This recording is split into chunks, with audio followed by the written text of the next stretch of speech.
Picture this. It's 1998, and the largest settlement in American history is about to be signed. Not in a single courtroom, but across 4 states simultaneously. Tobacco executives are about to lose a war they thought they'd won for decades. The bill, $246 billion. But that's just the beginning of our story. Because over the next 3 decades, corporations would learn a brutal lesson. The American legal system can demand a price so steep, it fundamentally rewires how you do business. Today on The Verdict Room, we're examining the 5 most expensive lawsuits in history and what they reveal about power, deception, and justice in America. Let's start with the lawsuit that shocked the world and changed how we think about corporate accountability forever. In the 1990s, the tobacco industry had a problem. Internal documents, leaked and discovered through the legal discovery process, revealed something devastating. For decades, major tobacco companies knew that nicotine was addictive and that cigarettes caused cancer. They knew, and they lied about it.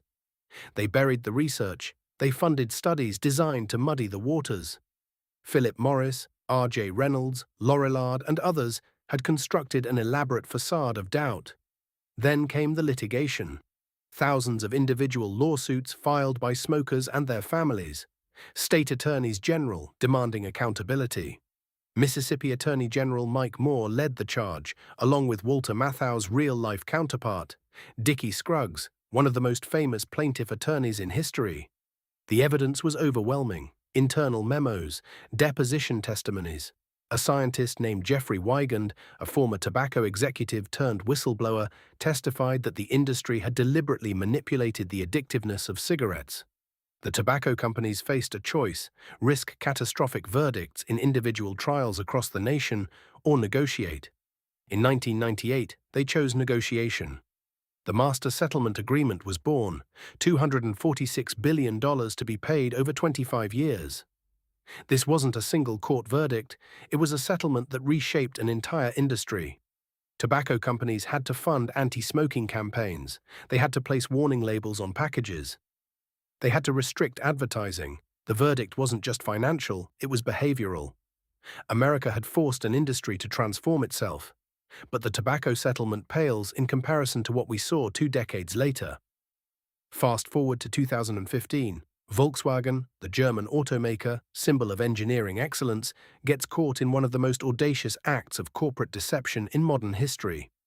Dieselgate, the scandal that would cost them nearly $15 billion. Here's what happened. Volkswagen equipped millions of diesel vehicles with defeat devices, sophisticated software designed to detect when the car was being tested for emissions and then switch to a cleaner mode. During actual driving, the cars pumped out toxic nitrogen oxides at levels 10 to 40 times higher than permitted by the Clean Air Act. Volkswagen knew, the engineers knew, the executives knew. They did it anyway. The EPA discovered the deception in September 2015. The immediate reaction was shock, then fury. California's Air Resources Board began investigating. The Department of Justice filed charges. What followed was a legal avalanche. Class action lawsuits from car owners, environmental lawsuits, criminal charges against individual executives. By 2016, Volkswagen had settled with the EPA for a massive $14.7 billion penalty, the largest environmental settlement in American history at that time. But there was more. Additional settlements with the state of California, with vehicle owners, with environmental groups. In total, the Volkswagen scandal cost the company over $25 billion in fines, buybacks, and settlements. CEO Martin Winterkorn resigned. The company had to fundamentally restructure its environmental compliance practices. And 6 years later, the U.S. Supreme Court was still hearing cases related to how damages would be calculated. The legal precedent was clear. You cannot deceive the American consumer or the government without facing catastrophic consequences. But environmental deception wasn't the only corporate crime being prosecuted in federal court. April 20, 2010, the Deepwater Horizon oil rig explodes in the Gulf of Mexico. 11 workers are killed instantly. The rig sinks. Oil begins pouring into the ocean, approximately 4.9 million barrels before it's capped. The environmental catastrophe is immense. The economic damage is incalculable. And the cause, BP cut corners on safety. The well design was flawed, safety systems failed, maintenance was neglected. The criminal and civil litigation that followed was extraordinary. BP faced charges under the Clean Water Act, the Oil Pollution Act, and the Endangered Species Act. The EPA launched a full investigation. The Department of Justice filed suit. State attorneys general joined in. Private lawsuits from fishermen, resort owners, and residents whose livelihoods depended on the Gulf ecosystem came flooding in. In 2015, BP agreed to pay $20.8 billion, a record environmental settlement. That's not a fine. That's restitution on a scale rarely seen in American law. The company had to fund environmental restoration projects. It had to pay damages to individuals harmed by the spill. And critically, BP had to implement sweeping changes to its safety protocols, environmental monitoring, and corporate governance. The verdict wasn't just financial, it was structural. BP's culture had to change. But corporate greed didn't stop there. It metastasized into the financial system itself. The 2008 housing crisis didn't just destroy the American economy, it revealed a systematic pattern of fraud perpetrated by financial institutions. Banks had issued mortgages they knew borrowers couldn't pay. They bundled those toxic mortgages into securities and sold them to unsuspecting investors worldwide. The entire system was corrupt. When the market collapsed, it wasn't just homeowners who lost everything. It was a global financial catastrophe. Trillions in wealth evaporated, unemployment soared, families were foreclosed on en masse. J.P. Morgan Chase, one of the largest banks in America, was at the center of this crisis. In 2013, the Department of Justice filed suit against the bank for fraudulently selling mortgage-backed securities. The evidence was damning. Internal emails showing executives knew they were selling toxic assets. Loan officers under pressure to issue mortgages to unqualified borrowers. A systematic failure of internal controls. J.P. Morgan Chase settled for $13 billion in 2013, a historic sum for a financial institution. But what made this case different from a mere fine was what it represented. Accountability for the financial architects of the Great Recession. One of the most powerful banks in America had to publicly acknowledge wrongdoing. It had to implement new compliance systems. It had to pay restitution to victims of the fraud.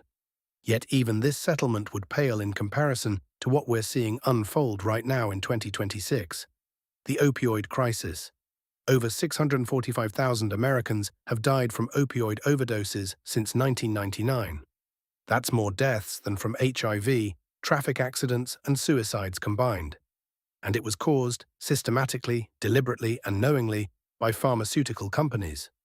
Purdue Pharma, manufacturer of OxyContin, aggressively marketed the drug to doctors and patients despite knowing it was highly addictive. Internal documents, revealed through litigation, show the company deliberately downplayed addiction risks. Sales representatives were trained to minimize warnings. The company funded studies designed to support its claims that the drug was safe. Profits poured in. Purdue made billions, while communities across America were devastated by addiction. In 2022, Purdue Pharma emerged from bankruptcy with a settlement valued at $6 billion, but the litigation continues. Other manufacturers like Johnson & Johnson and McKesson Corporation have faced separate lawsuits and settlements. In 2023, Johnson & Johnson agreed to pay $650 million to states and municipalities. The cumulative cost to the pharmaceutical industry for the opioid crisis now exceeds $50 billion when you include all settlements, both state and federal. But here's what makes the opioid litigation different. It's not just about money. In 2026, we're still seeing new lawsuits, still seeing criminal prosecutions of individual executives, still seeing the healthcare system grappling with how to treat addiction. The Sackler family, which owned Purdue Pharma, has seen its reputation destroyed. The company's business model has been fundamentally altered. And most importantly, state legislatures have passed new laws restricting how opioids can be marketed and prescribed. So what do these 5 cases, totaling over $300 billion in settlements and fines, actually mean for you in 2026? First, they demonstrate that corporate accountability is possible. The American legal system, despite all its flaws and delays, can hold even the largest corporations responsible for systemic deception and harm. When evidence is overwhelming, when damages are documented, when juries and judges understand the human cost, justice can be delivered. That's not cynicism, that's reality. Second, these cases show that litigation can drive real behavioral change. Tobacco companies couldn't market to kids anymore after 1998. Volkswagen had to invest billions in electric vehicle technology after Dieselgate. BP had to overhaul its entire safety culture after the Gulf disaster. Financial institutions had to implement compliance systems they previously resisted. Pharmaceutical companies face unprecedented restrictions on how they can promote medications. Law doesn't just punish the guilty, it reshapes how entire industries operate. Third, these cases prove that individual rights matter. When 645,000 people died from opioids, when fishermen lost their livelihoods in the Gulf, when homeowners were fraudulently sold mortgages, when smokers developed cancer after being lied to, the legal system gave them a mechanism to seek justice. Class action lawsuits, regulatory settlements, and civil remedies aren't perfect, but they exist because American courts recognize that mass harm demands mass accountability. But here's the tension, and it's important. Many of these cases took decades to litigate. The tobacco settlement took 10 years from initial lawsuit to final agreement. The housing crisis litigation took even longer. Justice delayed is justice diminished. By the time BP paid $20.8 billion, the Gulf ecosystem had suffered irreparable damage. By the time Purdue Pharma settled, 645,000 people were already dead.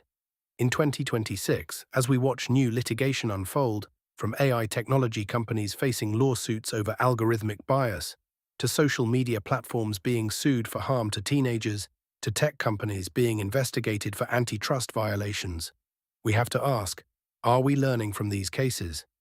Can we develop legal mechanisms that hold corporations accountable faster, before the damage reaches catastrophic levels? The most expensive lawsuits in history aren't just about money. They're about power. They're about whether ordinary people, acting collectively through the legal system, can force massive institutions to change. And based on what we've seen over the past 3 decades, the answer is yes, but at an enormous cost in time, resources, and human suffering. So when you hear about a massive lawsuit, when you see billion-dollar settlements in the news, remember, behind every dollar is a person harmed.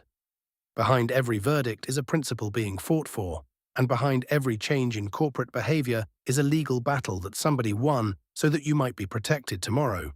If this deep dive into America's most expensive lawsuits fired you up, hit that subscribe button. And here's my question for you. Which of these cases do you think had the biggest impact on America? Did tobacco's accountability change how industries operate? Or was it the opioid crisis, where we're still watching the litigation unfold? Drop your verdict in the comments below. This is the Verdict Room. We'll see you in the next case.